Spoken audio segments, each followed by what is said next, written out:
Magandang araw ulit sa inyo at medyo matagal-tagal tayong hindi nagkausap-usap dito sa ating programa dyan sa Istorya Pakaradol. Dito yan sa Radyo Abantes GTV. Maraming nangyari na mga kaganapan sa nakaraang linggo, ngayong linggo. Ang ilan sa mga yan ay pwede nating balikan. Ang ilan pwede nating iwan na rin kung saan natin sila naiwan. At ang mahalaga ay ating pag-usapan ang mga mahalagang bagay na pakikinabangan ng ating mga mamamayan. Katulad na lamang nito ng inilabas na utos ng Pangulo Bongbong Marcos para ito sa mga workers sa gobyerno, sa mga manggagawa sa gobyerno na hindi nabigyan ng pagkakataon na maging regular dahil alam naman natin na ang plantilla position sa gobyerno ay very limited lamang, lalong-lalo na sa mga local government units na mga minsan ay sa madalas ay hawak pa ng mga politiko. Inire-reserve ang mga regular positions para sa kanilang anak, sa anak ng kanilang anak, sa mga kaibigan, sa mga close political supporters at kung saan-saan pa. Kahit marami dyan, hindi nilalagyan ng tao dahil marami silang pinaglalaanan yan. So very unfair. So karamihan sa mga nagtatrabaho sa gobyerno ay dyan naglipa na ang mga contract of service o tinatawag na COS at mga job order workers, yung mga GO. Ito, lalo-lalo ng GO, pagkadami-daming GO ng gobyerno. At lalo na sa ilalim ng pangangasiwa ng mga politiko, ang dami dyan. Kita yung mga bubuntot-buntot dyan pagka-campaign period, mga malamang sa madalas. Yan ay mga GO, pinangakuan na pag ako'y nanalo, ganyan, ma-regular ka, mga ganyan. Well, may nangyayari naman na totoo, may 1, 2, 3, 4, 5, pero hindi lahat yan. Kasi nga limited ang regular position sa gobyerno. Alam nyo kasi, ang mga regular employees sa gobyerno, sila itong mga bukod taging pinagpala na mga manggagawa sa gobyerno. Bakit ko sinabing bukod taging pinagpala? Pagka ikay na regular, tatanggap ka ng lahat ng benepisyo mula sa gobyerno nang naaayon sa batas. Meron kang security of tenure. Regular ka nga na hindi ka basta-basta matatanggal sa trabaho kung wala ka namang mabigat na kasalanan na ginawa na labag sa batas. Samantala, sila ay tumatanggap ng sahod mula sa gobyerno na naaayon doon sa kanilang salary grade, sa kanilang posisyon. Samantala, yung ating mga contract of service at mga GO ay depende yan sa local government unit kung magkano ang kanilang rate para sa mga COS, contract of service kung tawagin, at ang mga GO. At walang security of tenure. Pag napag-initan ka ng iyong department head, napag-initan ka ng iyong kasama sa trabaho, gawang-gawang ka ng kanong kasalanan ng isyo at maniwala naman yung gago rin na department head, pasipsipan yan at isusumbo ka kung saan-saan, maaari kang tanggalin ng walang pasabi-sabi, tatanggalin ka. By way of what? Hindi ka i-renew sa iyong kontrata. Kaya nga, contract of service o kaya GO. Tag-ilang buwan yan. Depende pa rin yan sa LGU o kaya sa government agency. Minsan 3 buwan, 6 na buwan, depende sa gusto nila. Ngayon, pagka ikay hindi sip-sip, kasi karamihan sa gobyerno, kailangan mong maging sip-sip sa iyong boss, sa iyong kahit hindi na tama ang ginagawa ng boss mo, sip-sip ka ng sip-sip, clap ka ng clap, palakpak ka ng palakpak, kahit hindi na tama ang ginagawa. Yun ay paninipsip para hindi ka matanggal. All praises ang gagawin mo sa iyong direct superior pagka kay mga contractual employees ka kay LGO para hindi ka matanggal. Kasi pagka medyo umaayaw ka sa kanyang mga palakad na hindi naman tama, ay ikaw ay nanganganib na matanggal anytime by not being renewed with your contract. So yan ang pagkakaiba ng mga regular employees at mga COAs at mga GO. Ngayon, para bigyan at least ng protection ng gobyerno sa pamamagitan ni Presidente Bongbong Marcos, ang mga COS at mga GO, ay mayroong inilabas na order ang Pangulo para sa voluntary deduction ng mga institutional contribution para ito sa mga COS at mga GO na bandang huli sila rin ang makikinabang. Voluntary ha, ang pinag-usapan nito voluntary, hindi sa pilitan. Kasi sa regular ay hindi naman matatawag natin na sa pilitan, but it's a requirement. Required sila, matik na, automatic. Pag sweldo, bago ibigay sa iyo ang net salary mo, nakadidak na dyan ang PhilHealth, nakadidak na ang Pag-ibig, nakadidak na kung anong mga didak na yan. Ha? Lalo na para sa Pag-ibig, SSS, at PhilHealth, mga ganon. O, lahat na automatic na yan. Pero sa GO, ang dati ay pinipilit pa rin. Matik na. Matik. Dahil doon sa medyo may lumabas na order din noon. Pero ngayon bago, naglabas si Presidente ng panibagong order. Administrative Order number 43 na kanyang pinirmahan noong June 3, 2026 na kung saan sa pamagitan ng AO number 43 lahat ng mga tanggapan ng gobyerno ay minamanduhan i-facilitate o bigyang daan ang voluntary deduction mula sa kanilang sweldo ng mga COS at mga job order. Ano-ano itong mga i-deduct dapat sa ating mga COS at mga GO? Siguro itong mga usual ng mga institutional deductions such as PhilHealth, Pag-ibig, or SSS. Tandaan natin, voluntary ito. So, sa ilalim ng order na ito, ay minamanduhan ang ating mga agencies na ibig sabihin dahil voluntary ay mimitingin, pupulungin yung mga COS at mga GO na ganito na ang magiging sistema. Voluntary in nature. Ibig sabihin, tatanungin ngayon ang mga manggagawa sa gobyerno na nasa ilalim ng mga kategorya na yan na contract of service at mga GO.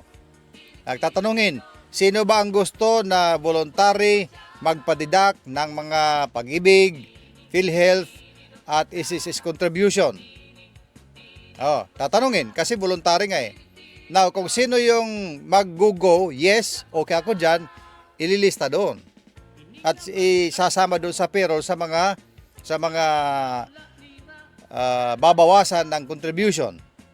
Yung mga ayaw naman, yung mga nagsasabi na ayaw ko niyan, mabagal man ang gobyerno mag-remit ng aking mga deduction. Hindi ako makag-loan, hindi ako makagamit sa aking deduction dahil late na mag-remit. O kaya paiyakan bago ka mag-remit. May katotohanan din yon. Kasi may mga gobyerno, mga tamad na mga manggagawa ng gobyerno na matagal magproseso bago i-remit. May mga ganun na reklamo. So, ang ginagawa ng ilan naman, sila na mismo nagbabayad doon sa kung sa Pag-ibig, kung sa SSS, sa PhilHealth, sila na mismo. So, ngayon, sa pamamagitan ng administrative order na ito, ang mga COS at mga GO ay tatanungin lang, gusto nyo ba automatic deduction na o hindi na? Yung mag-oo, ililista. Yung ayaw, syempre, ayaw. O hindi sila kasama kasi voluntary nga. E pagka nagdidak ka, sa pilitan na yon. May karapatan silang tumanggi. Kasi yun ang order, voluntary. So, nasa sa inyo na yan. Alam mo ganito yan.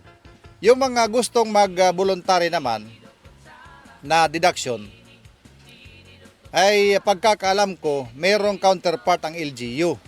May counterpart dyan. Halimbawa, kung ikaw ay mababawasan ng 100, halimbawa lang, kung babawasan ka ng 100, ang gobyerno dahil yan ay iyong employer, ay sa pagkakalam ko may counterpart yan. Kung magkano dinidak sa'yo, halimbawa 100, ang counterpart naman ng employer mo, 100 din.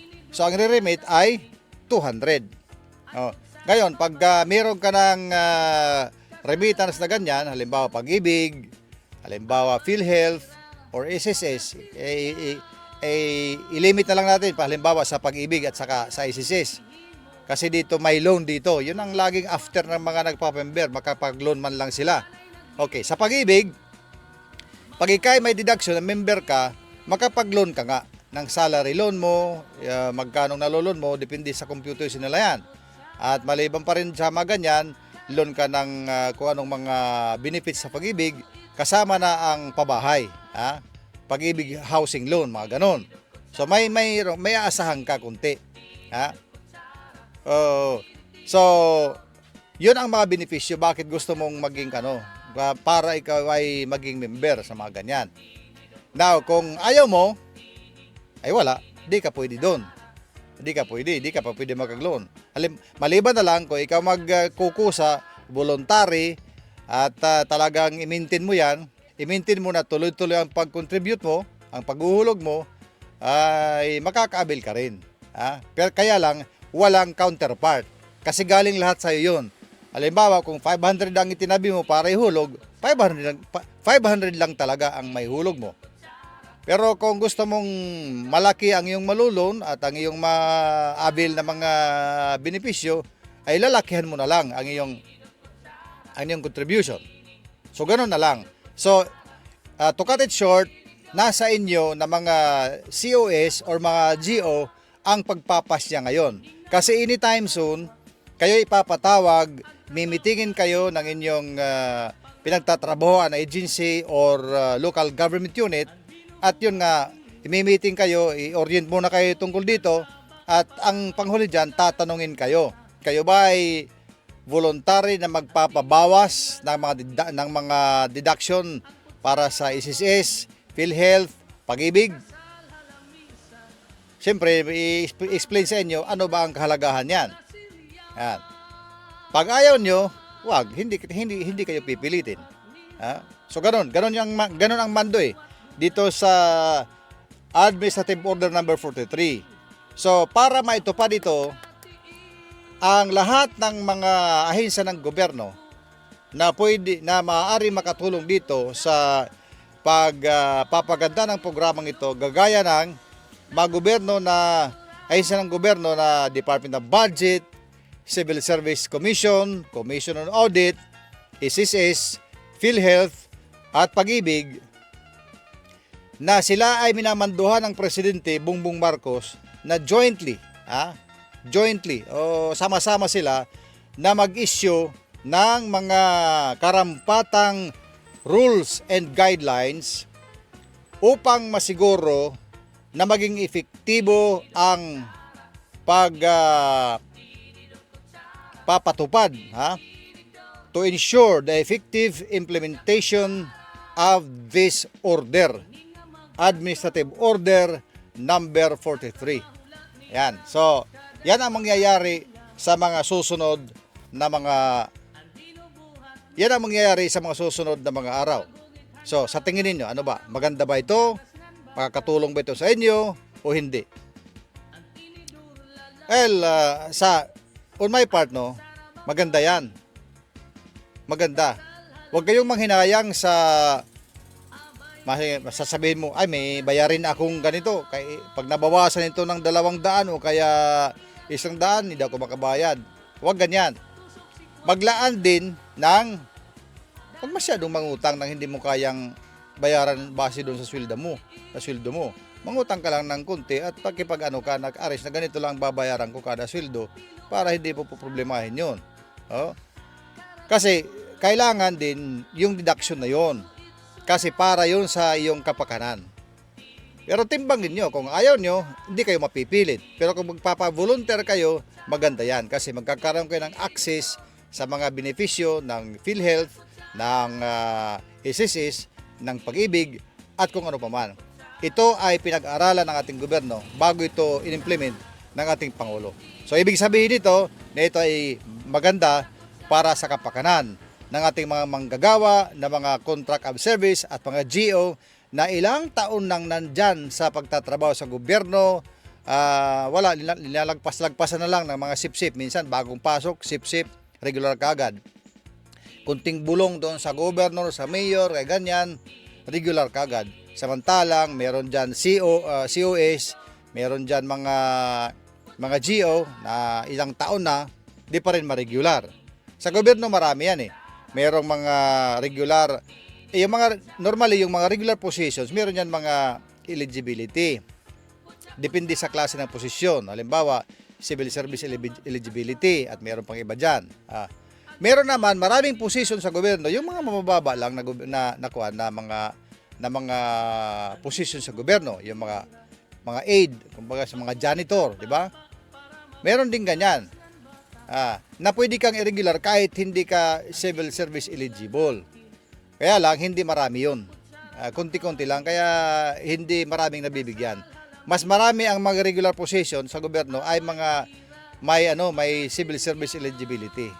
Kaya ganyan pagkadami-dami ang kailangan na manggagawa ng gobyerno, pero kulang naman sa posisyon, sa items para irregular yung iba. Kaya ang mas marami COS at mga GO.